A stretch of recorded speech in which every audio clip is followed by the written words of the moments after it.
Kange maye kan oje o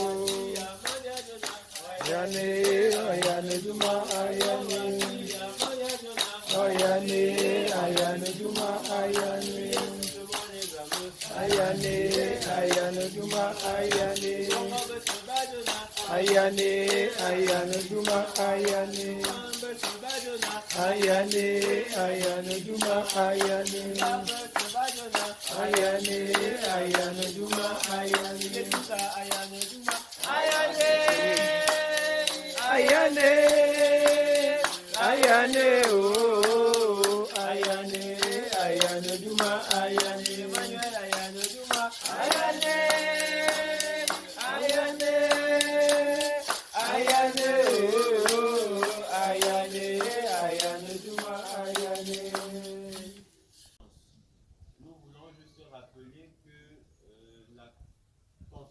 Trimestriel des femmes débute dès jeudi, parce que mercredi étant la fête des enseignants, les femmes ont décalé pour le jeudi. Et également que les fidèles, comme il est de coutume, sachent que nous avons perdu un ancien d'église et la chapelle doit contribuer justement à accompagner cet officier de l'église vers sa demeure au village.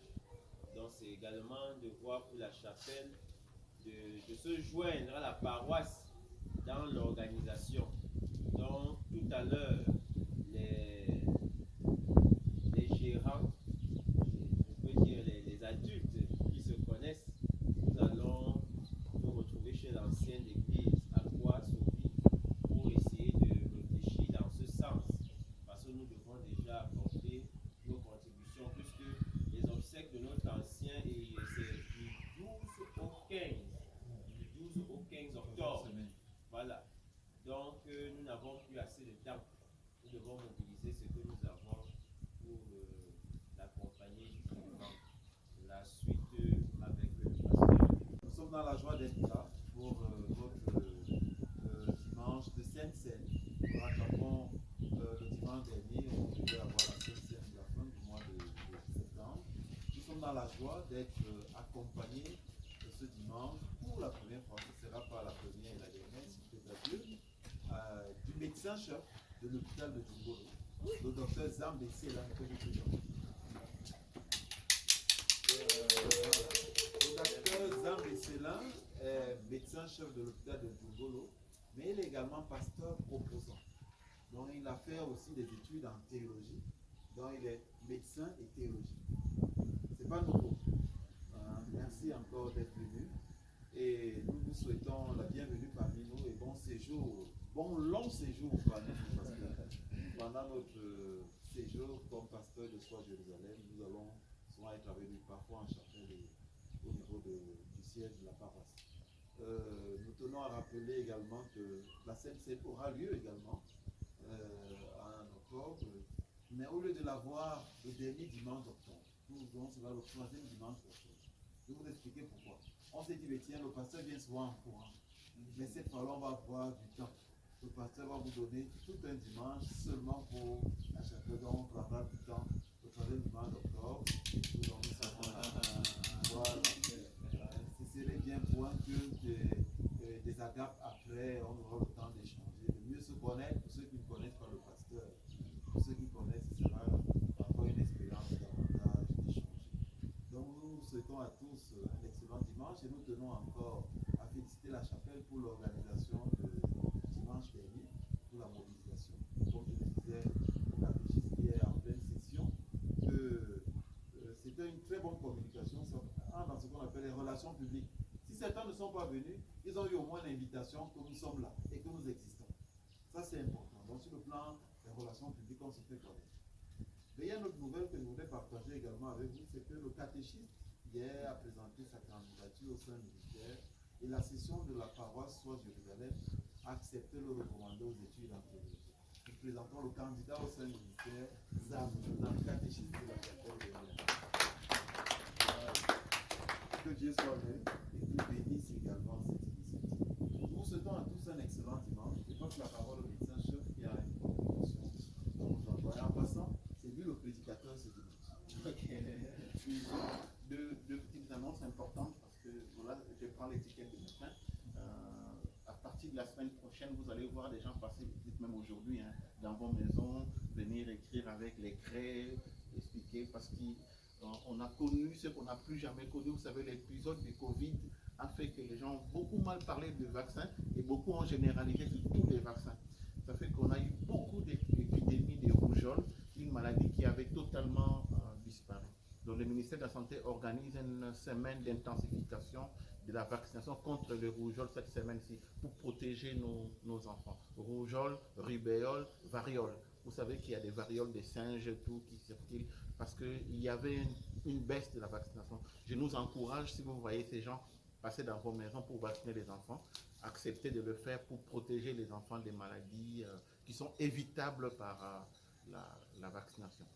Cela aussi étant dit, l'hôpital a une mutuelle de santé.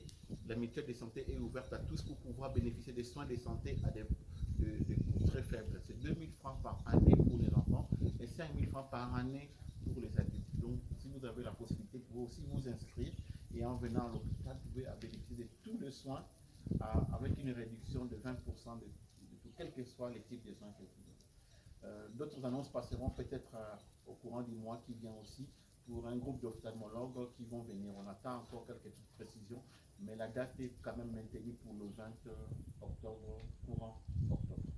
Merci beaucoup. Maître, parle avec amour et nous fait connaître sa paix en ce jour. Nous allons lire ce dimanche dans le Nouveau Testament, l'évangile de Matthieu, le chapitre 1, les versets 1 à 17. Matthieu 1, 1 à 17.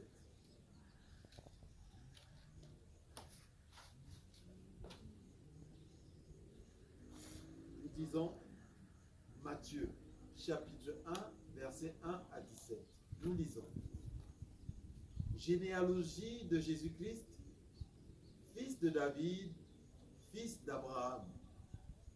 Abraham engendra Isaac, Isaac engendra Jacob, Jacob engendra Judas et ses frères, Judas engendra de Tamar Pharès et Zara, Pharès engendra Esrom, Esrom engendra Aram, Aram engendra Aminadab, Aminadab engendra Nasson, Nasson engendra Salmon, Salmon engendra Boaz de Rahab, Boaz engendra Obed de Ruth, Obed engendra Isaïe, Isaïe engendra David, le roi David engendra Salomon de la femme d'Uri.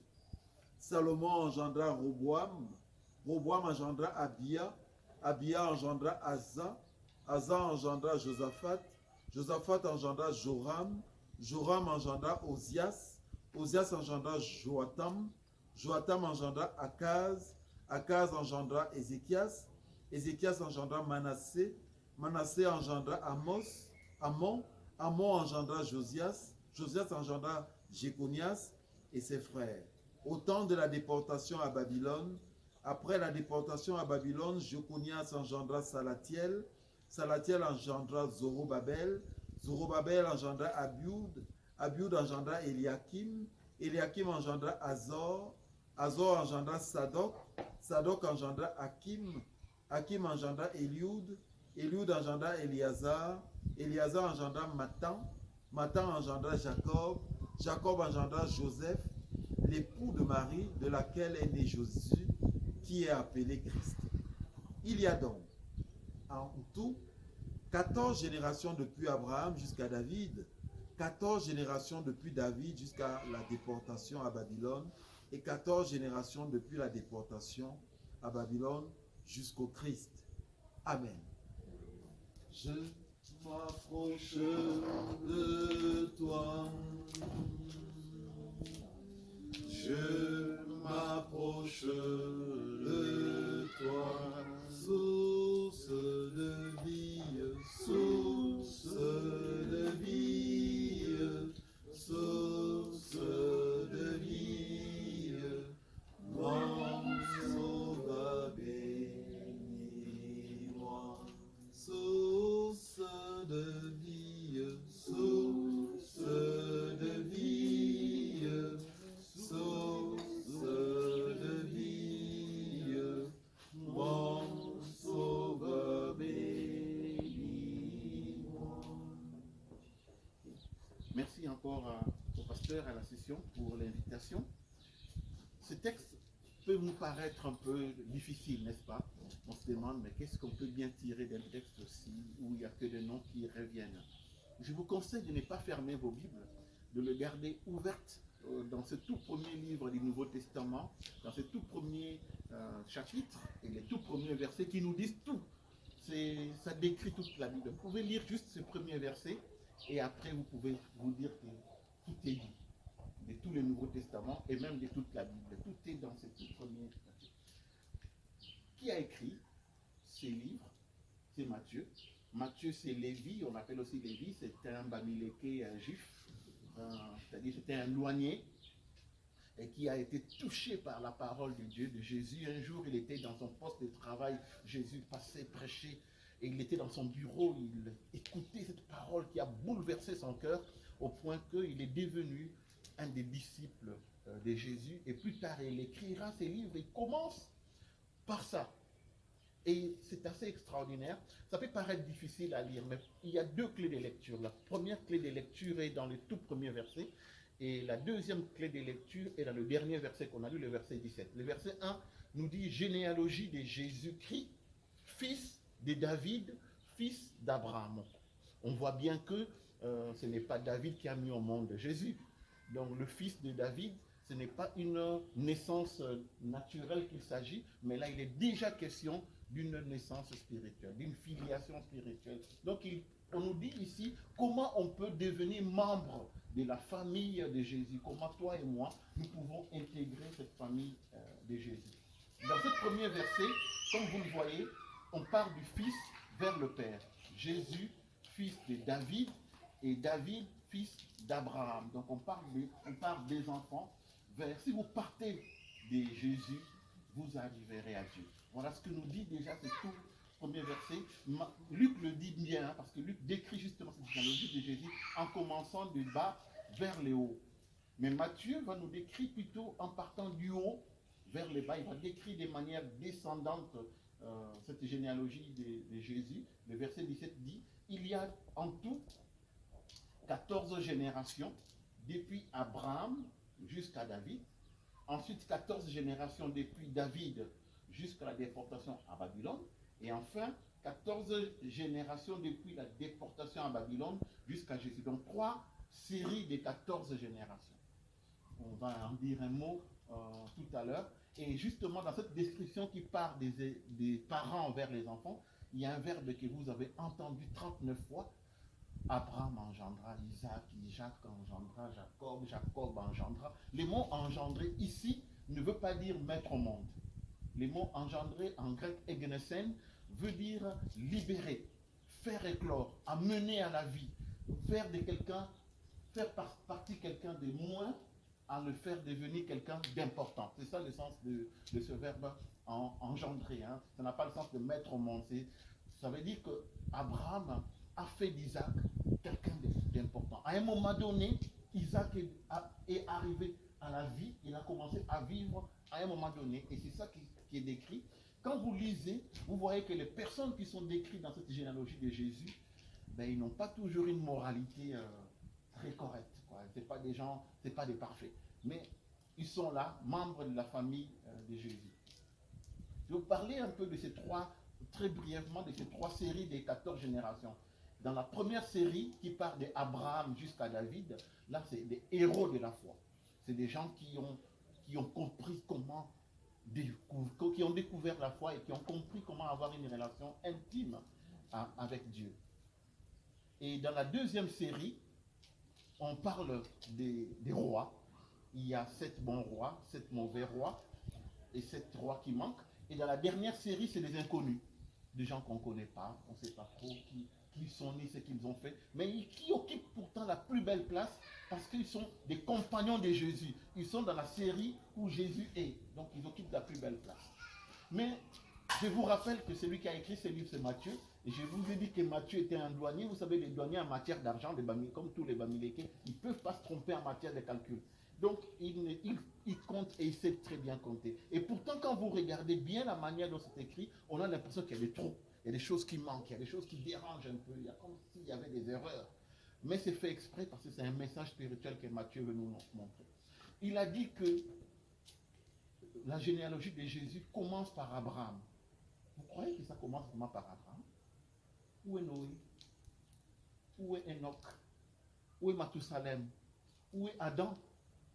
Vous voyez qu'il y a un trou, un grand trou au tout début. Il laisse ça exprès pour nous dire que on ne peut pas maîtriser l'origine. Pour être membre de la famille de Dieu, personne ne peut avoir la même idée. C'est Dieu seul qui est l'alpha et qui fait de nous les membres de sa famille.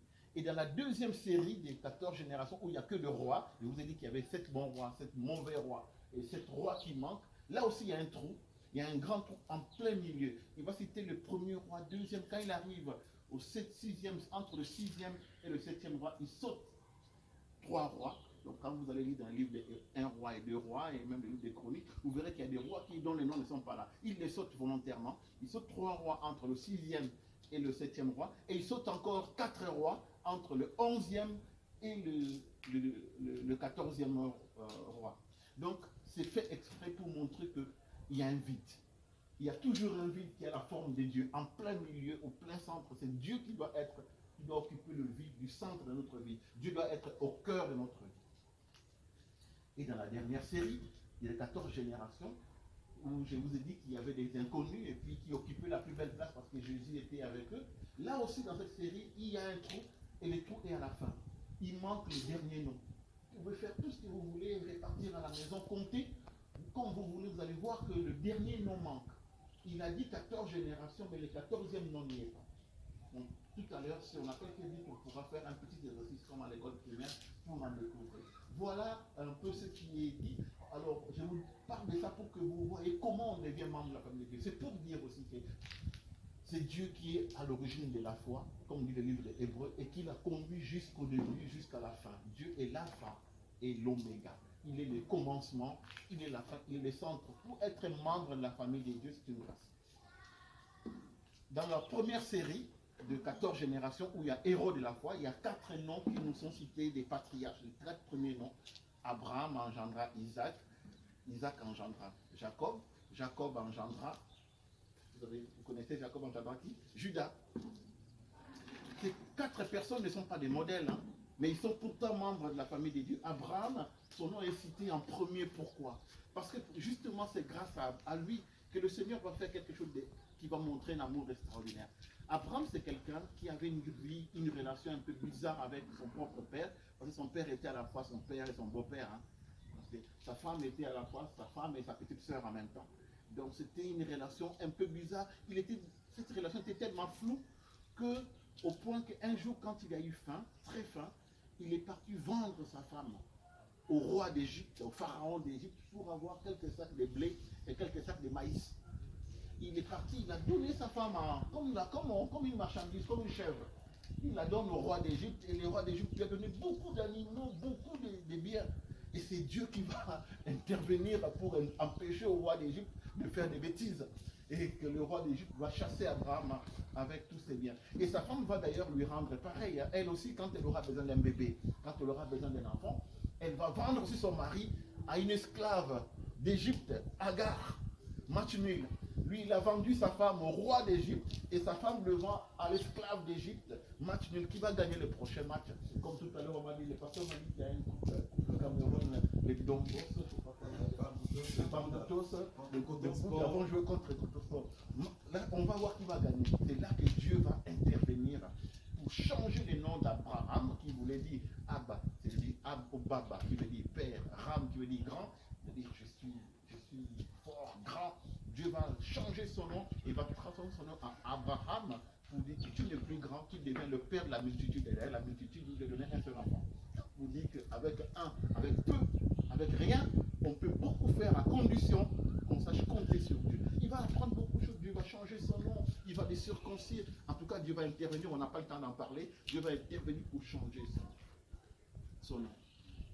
Voilà pourquoi ça commence avec Abraham et que ça ne commence pas avec Adam. En tout cas, pour Matthieu, c'est Abraham qui est là. Il y a un deuxième nom, Isaac. Isaac, il est arrivé à la vie les jours où son père a failli le tuer, en fait. Dieu a dit à Abraham, si je traduis en hébreu, élève en élévation ton fils. C'est comme ça que ça devait être traduit. Mais Abraham, comme il venait d'une famille païenne, il a compris, va zigouiller, va couper la tête de ton fils sur la montagne. Il va le prendre, il va l'amener là-bas sur la montagne. Il va aller pour couper la tête de son fils. Et quand il lève le couteau pour couper, Dieu va intervenir pour lui. Abraham, mais qu'est-ce que tu fais? Et Abraham, Dieu va sauver Isaac. Dieu va ressusciter Isaac. Et pourquoi on peut dire Abraham amena à la vie Isaac? Isaac n'est pas né le jour où il est venu au monde, il est né le jour où il est passé de la mort à la vie. Ces jours-là, c'est là qu'il est véritablement né et il va connaître des choses. Pareil aussi, Isaac engendra Jacob. Jacob n'est pas né le jour où il est venu au monde, même si on connaît leur histoire avec son frère Esaü, leur naissance qui est un peu compliquée. Mais Jacob va venir à la vie quand Dieu va changer son nom. Va transformer son nom parce qu'il va, c'est un voleur, le nom Jacob veut dire trompeur, voleur. Il va voler la bénédiction de son frère jusqu'au jour où Dieu va aller les changer, bagarrer avec Dieu. Et Dieu va les cogner ici au niveau de la hanche. Il va commencer à boitiller et Dieu va dire à partir d'aujourd'hui tu n'es plus Jacob, tu deviens Israël. Les temps nous manqueraient d'en parler, mais ça mériterait d'études bibliques pour voir. Et c'est pourquoi on peut dire qu'Isaac amena à la vie Jacob, parce que en donnant la bénédiction à la mauvaise personne, il va l'obliger à bagarrer avec Dieu, à tenir Dieu jusqu'à ce que Dieu le transforme véritablement. Et c'est là que Isaac va amener à la vie Jacob, pas les jours où Jacob est né, mais les jours où Jacob justement a pu avoir son nom changé. Et Jacob amena à la vie Judas. Judas, c'est quelqu'un qui a une vie bizarre. Il a eu des rapports sexuels avec sa belle-fille. Je vous le rappelle, ce n'est pas un modèle. Et pourtant, Jésus est le lion de la tribu de qui? De Judas. Vous ne voyez pas que c'est un peu bizarre? On aurait bien aimé que Jésus soit de la tribu de Joseph. C'est la classe de Joseph. C'est le modèle. Non, pas du tout. On aurait, pourquoi pas Benjamin? Ou pourquoi pas les dons de la tribu de Ruben? C'est des nés quand même. Mais non, Jésus est le lion de la tribu de tous ceux qui sont pourris, de tous ceux qui n'ont rien du tout. Mais c'est parce que Jésus, notre Dieu, il nous ramasse à la poubelle, il nous arrange et il nous positionne. C'est ce qu'il fait. Et dans tous ces livres-là, vous allez voir, il n'y a que des gens pourris, que le Seigneur va les ramasser, arranger et positionner. C'est ça l'histoire de tous ces tout premiers chapitres qui nous racontent votre histoire et mon histoire à moi. Judas, vous connaissez la maman de Judas, non? Sa maman s'appelait Léa. Léa, c'est la femme qui n'était pas aimée. La femme aimée, c'était Rachel. Léa, d'ailleurs, le mot Léa veut dire gazelle fragile, quoi, donc celle vraiment Et cette femme-là, elle a mis au monde son premier bébé, Rubin. Rubin veut dire gaillard. Vous savez, à l'époque, c'était les femmes qui donnaient les noms aux enfants. Il dit, donne le nom de gaillard. Il dit, je t'ai fait au monde un gaillard. Mais son mari ne l'a pas regardé. Il met au monde un deuxième enfant, il donne le nom de Ismaël, ce qui veut dire Isma en arabe ou bien en hébreu veut dire écouter. Il dit, mais mon mari va peut-être m'écouter, mais comprendre son mari. Il néglige. Il met au monde un troisième enfant qu'elle appelle Lévi. Lévi veut dire s'attacher. Mon mari s'attacha à moi. Cette fois-ci, je lui ai fait 3 garçons quand même. Non, son mari ne s'est jamais attaché à elle. Alors elle a dit, ah bon, je fais confiance aux gens, aux hommes, je n'ai rien obtenu. La prochaine fois, si Dieu me donne encore un garçon, je lui donnerai le nom de Judas. Judas veut dire louange à Dieu, gloire à Dieu. Et la prochaine fois, je ne regarderai plus aux hommes, je regarderai à Dieu. Je rendrai désormais gloire à Dieu. Moi, je crois qu'au ciel, je ne connais pas comment Dieu est, je ne l'ai jamais vu, mais je pense qu'au ciel, Dieu a tiré un peu sa barbe comme ça. Il était tellement content de ce que Léa a décidé. Et quand Léa a mis au monde l'enfant, il a donné le nom de Judas. Et Dieu a dit aux anges que mon fils Jésus naîtra dans la famille de ce Judas pour honorer Léa. Et c'est pourquoi je pense que Jésus est le lion de la tribu de Léa, parce que c'est véritablement par la foi, la confiance de cette femme que tout cela a été possible. D'ailleurs, son mari, Jacob, va reconnaître la valeur de cette femme-là. Vous savez, quand ils sont arrivés en Égypte, à la fin de sa vie, quand il commence à donner le testament à ses enfants, il dit, quand si je meurs, ne m'enterrez pas à côté de Rachel. Enterrez-moi à côté de mon épouse Léa. Genèse chapitre 49, vous pouvez aller vérifier. Et on va enterrer Jacob à côté de Léa, alors qu'on aurait pensé qu'il aurait réclamé qu'il soit enterré à côté de... Il va reconnaître la place et la valeur de cette femme-là à la fin. Dieu va l'honorer. C'est parce que notre Dieu, c'est celui qui honore ce qui était rien pour les arranger et les positionner. Même dans le livre de Ruth, chapitre 4, verset 11, il est dit que quand Ruth et Boaz vont se marier, les gens vont dire à Ruth, avec sa robe de mariée, les gens vont dire à Ruth, mais sois béni, il faut que tu sois béni comme Léa qui a bâti Israël. Est-ce que vous entendez ça? Léa qui a la bâtisseuse d'Israël. Tout le peuple va reconnaître en Léa, la négliger, la mépriser, la vraie place, et etc. Voilà les 4 patriarches. Et vous voyez, dans cette première série-là, il y a 4 femmes qui sont citées. On va en parler très rapidement, parce que quand la Bible cite les noms de femmes, c'est toujours important de regarder un peu, parce qu'on n'en cite pas beaucoup. Et là, il nous citait 4 noms de femmes. Il y a Tamar, il y a Rahab, il y a Ruth et il y a Bathsheba. Toutes ces 4 femmes, aucune n'est juive. Tamar est cananéenne et pourtant elle est là, citée comme membre de la famille de Jésus. Canaan, c'est le petit-fils de Noé qui a été maudit. Et pourtant c'est à Canaan que Dieu va apporter la bénédiction à Abraham.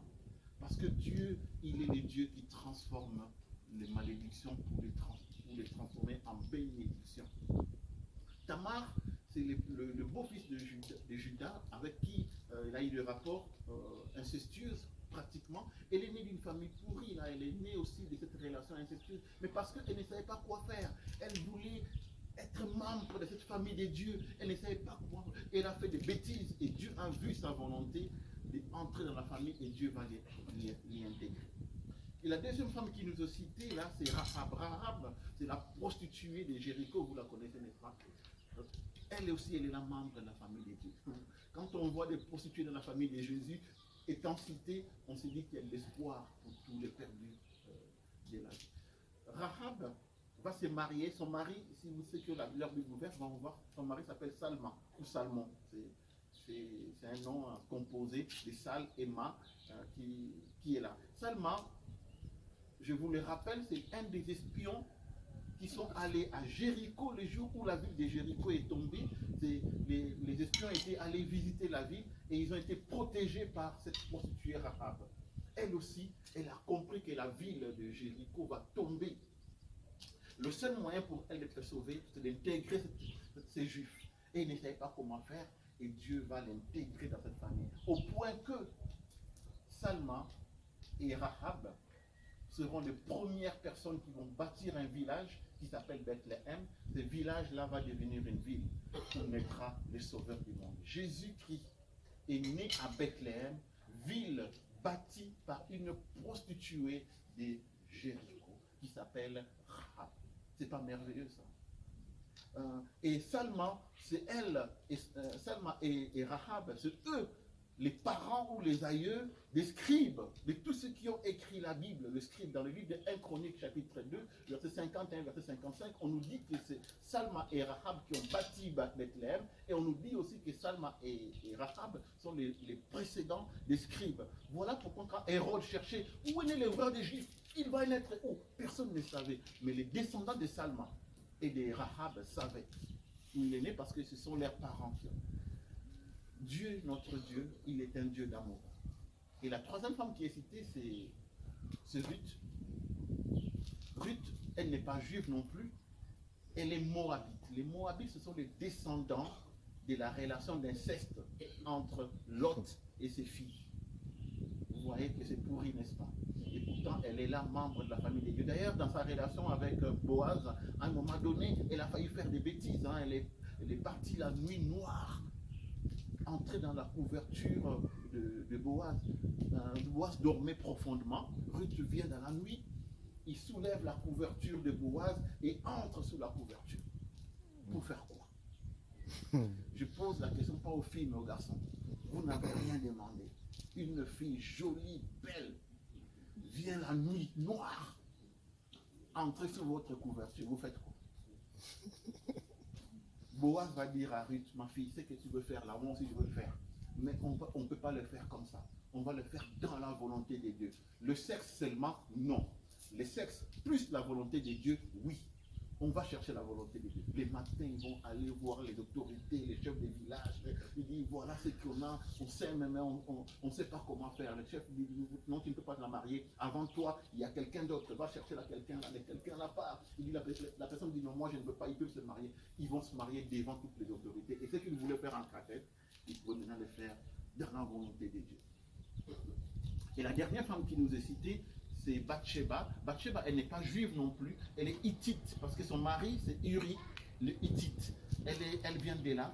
Elle va avoir une relation d'adultère avec le roi David, et pourtant, elle est la membre de la famille de Dieu. Et le temps nous manquerait de dire tout ce que cette femme-là a fait, mais c'est extraordinaire ce qu'elle a fait. Elle a mis au moins 5 enfants. Le premier enfant va décéder, c'est le tout même enfant avec David qui va partir. Il va mettre au monde un autre enfant qui s'appelle Siméa, un autre qui s'appelle Sibab.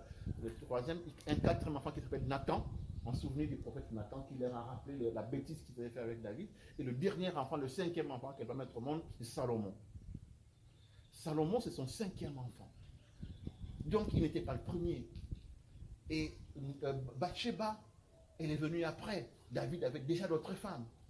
Et quand on compte bien, on voit que Salomon, dans l'ordre de succession, n'était qu'au minimum, je dis au strict minimum, la 20e personne à succéder. Et pourtant, c'est Salomon, la fille de Bathsheba, qui va devenir roi. Dieu va aller chercher Salomon en bas pour en faire roi. Vous savez pourquoi? Parce que dans les premières années, comme le décrit le livre de 1 Chronique, dans les premières années de la vie de Salomon, Bathsheba va prendre Salomon et va le faire comme cadeau à Dieu. Il va aller donner au prophète Nathan, il dit, cet enfant ne va pas être élevé dans le palais royal, il va être élevé au temple. Il va le confier à Nathan. Nathan va l'éduquer spirituellement. Et à la fin de l'éducation spirituelle, c'est là que Salomon va revenir au palais royal pour maintenant prendre l'éducation princière. Et c'est là que Dieu va dire, je vais honorer cette femme. Et il va mettre Salomon comme roi, successeur d'Ésaïe. Voilà ce que notre Dieu fait. Voilà la famille de Jésus. C'est la famille des gens pour qui il n'y a aucun espoir. Vous croyez qu'un 20e alors de succession peut devenir roi? Non, mais notre Dieu est capable d'aller chercher ce qui est perdu pour le sauver. Vous aussi, cette histoire est la nôtre. Vous comprenez que c'est beau et je ne peux pas tout vous dire. Je vais m'arrêter là, mais je vais peut-être faire le dernier exercice de la dernière génération. Je vous ai dit que c'est la génération des inconnus, des gens qu'on ne connaît pas. Vous connaissez Eliud, Abioud, Hakim, Eliakim, Sadok. Vous voyez que c'est des inconnus, n'est-ce pas? Mais ils sont dans la plus belle place, la place où ils sont des compagnons de Jésus. C'est notre place à vous et à moi. C'est là que Dieu nous veut. Ils sont un peu en binôme. Comme on ne connaît pas ce qu'ils ont été, au moins leurs noms nous disent à peu près la philosophie de vie qu'ils étaient en train de mener. Il y a Salatiel, qui est avec Zorobabel. C'était des gouverneurs. Salatiel veut dire emprunter et Zorobabel veut dire être né à Babylone. J'ai été emprunté à Babylone parce que Dieu l'a voulu. Il y a Abioud et Eliud. Abioud veut dire majestueux, mon père est majestueux, et Eliud veut dire c'est Dieu qui m'a rendu majestueux. Hakim veut dire être élevé ou fort, et Eliakim, qu'on voit là, veut dire je suis élevé parce que c'est Dieu qui m'a élevé. Et ainsi de suite, il y a Sadok et Nathan. Sadok veut dire le juste, je suis juste parce que Dieu m'a fait la grâce. Il y a Jacob qui veut dire le trompeur, qui est juste à côté de Joseph qui veut dire ajouter. J'étais trompeur, j'étais menteur avant, mais Dieu a ajouté quelque chose de nouveau dans ma vie qui fait que je suis quelqu'un de nouveau. Maintenant, je vous propose l'exercice pour terminer, que je vous ai dit, et on va compter comme à l'école primaire. Je vais lire à partir du verset 12. Après la déportation à Babylone, Jéconias engendra Salatiel, vous comptez avec moi 1. Okay? Après la déportation à Babylone, Jéconias engendra Salatiel, 1. Salatiel engendra Zorobabel, 2. Zorobabel engendra Abioud. Abioud engendra Eliakim. Eliakim engendra Azor. Azor engendra Sadok. Sadok engendra Hakim. Hakim engendra Eliud. Eliud engendra Éléazar. Éléazar engendra Matan. Matan engendra Jacob. Jacob engendra Joseph. Joseph engendra Jésus. Vous avez peur de compter. Jacob engendra Jésus, ça fait 13. Vous pouvez croire que je vous ai menti. Mais vous allez rentrer tranquillement à la maison, vous allez compter et vous allez vous rendre compte que le 14e nom manque. C'est pour dire qu'au début, il y avait un trou parce que les noms qui étaient au début manquaient, parce que c'était Dieu qui les comblait. Au milieu, dans la deuxième série, il y avait des noms qui manquaient au milieu parce que c'est Dieu qui les comble. Et comme vous voyez, à la fin, il y a un nom qui manque à la fin parce que c'est Dieu qui comble. Dès le début, les premiers livres du Nouveau Testament, les premiers chapitres, dès les premiers versets, Dieu a réservé une place pour vous. Vous pouvez ajouter votre nom dedans. Jésus engendra Célin, ou Jésus engendra, vous mettez votre nom. Vous aussi, vous pouvez être membre de la famille de Dieu. Vous aussi, Dieu vous aime. Il peut vous ramasser, tel que vous soyez, il peut vous arranger et il veut que vous deveniez membre de sa famille si vous acceptez la main tendue qu'il vous accorde. Que le Seigneur vous bénisse et qu'il bénisse sa parole. Amen. Amen. Oh, c'est en mémoire de moi. Et après avoir soupé, il prit la coupe et dit, cette coupe est la nouvelle alliance en mon sang. Faites ceci en mémoire de moi. Le Seigneur donc nous invite également en ce dimanche à communier à sa table, au corps et au sang du Seigneur. Avant de communier à la table du Seigneur, prions encore notre Dieu. Éternel notre Dieu, notre Père, nous venons recommander entre tes mains ces éléments, le pain et le vin. Daigne bénir et sanctifier ces éléments et donne-nous, ô Père, de communier au corps et au sang de notre Seigneur Jésus. Lui, l'agneau de Dieu qui ôte le péché du monde, lui qui est mort et bien plus, est ressuscité pour notre justification. Au nom tout puissant de Jésus Père, que nous te le demandons. Amen. Bien-aimés, le pain que nous recevons est la communion au corps, le corps de notre Seigneur Jésus. Ce corps qui a été brisé pour le salut de tous. La coupe de bénédiction pour laquelle nous rendons grâce est la communion au sang, le sang précieux de notre Seigneur Jésus. Ce sang qui a coulé pour notre purification. Le Seigneur Jésus qui nous convie tous à ce saint repas dit à chacun d'entre nous, venez, car tout est prêt. J'invite autour de cette table tous les membres communiants à venir autour pour communier. Miséricorde insondable.